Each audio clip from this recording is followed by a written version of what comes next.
YSR Congress party అధికార ప్రతినిధి యనమల నాగార్జున్ను తెలంగాణ పోలీసులు అరెస్ట్ చేయడం రాజకీయ వర్గాల్లో పెద్ద చర్చకు దారితీసింది.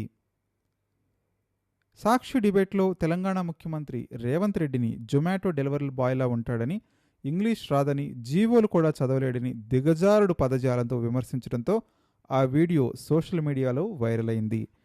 ఆ తర్వాత జరిగిన పరిణామాల గురించి ఈ వీడియోలో చర్చించే ప్రయత్నం చేద్దాం. వీడియోని చివరి వరకు చూడడానికి ప్రయత్నించండి. మర్చిపోకుండా లైక్ చేయండి, షేర్ చేయండి, సబ్స్క్రైబ్ చేయడానికి ప్రయత్నించండి.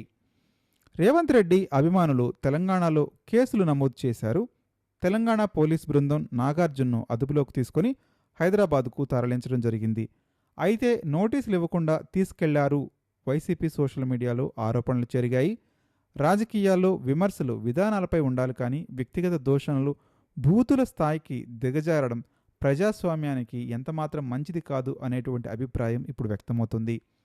కేసీఆర్ కాలం నుంచి బూత్ రాజకీయాలు ప్రోత్సాహం జరిగింది అని, అదే సంస్కృతిని వైసీపీ నాయకులు ఇప్పటికీ కొనసాగిస్తున్నారని విమర్శకులు చెప్పుకొస్తున్నారు. చంద్రబాబు నాయుడుపై, జనసేనపై బూతులు తిట్టిన కేవీఆర్ అనే యూట్యూబర్ను ఆంధ్రప్రదేశ్ పోలీసులు అరెస్ట్ చేసినప్పుడు తెలంగాణ ఆత్మగౌరవం, సంస్కృతి, మనోభావాలు దెబ్బతిన్నాయని రోడ్డెక్కిన వారు ఇప్పుడు తెలంగాణ ముఖ్యమంత్రిని కించపరిచిన వ్యాఖ్యల విషయంలో మాత్రం మౌనం పాటించడం వారి ద్వంద్వ వైఖరికి నిదర్శనమని చెప్పుకొస్తున్నారు.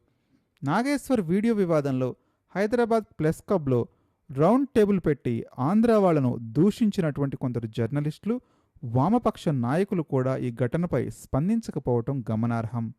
కోమటిరెడ్డి వెంకటరెడ్డి, పొన్నం ప్రభాకర్ వంటి కాంగ్రెస్ నేతలు గతంలో ఆంధ్ర వాళ్లపై తీవ్రమైనటువంటి వ్యాఖ్యలు చేసినా ఇప్పుడు వైసీపీ నాయకుడు ముఖ్యమంత్రిని అవమానించిన విషయంలో ప్రశ్నించకపోవటం విమర్శలు వెల్లువెత్తుతున్నాయి. చట్టం తెలంగాణ వాడికైనా, ఆంధ్ర వాడికైనా, రాయలసీమ వాడికైనా ఒకటేనని, ప్రాంతీయ విద్వేషాలను రెచ్చగొట్టడం వెనుక రాజకీయ ప్రయోజనాలు మాత్రమే ఉన్నాయని విశ్లేషకులు అభిప్రాయపడుతున్నారు. బీఆర్ఎస్, వైసీపీ మధ్య ఉన్నటువంటి మైత్రీబంధం కారణంగానే కొందరి మనోభావాలు మాత్రమే దెబ్బతింటాయని, మరికొందరి విషయంలో మాత్రం మౌనం పాటిస్తున్నారని రాజకీయ పరిశీలకులు భావిస్తున్నారు. మీరు కూడా మీ అభిప్రాయాన్ని కామెంట్ రూపంలో తెలియజేయడానికి ప్రయత్నించండి.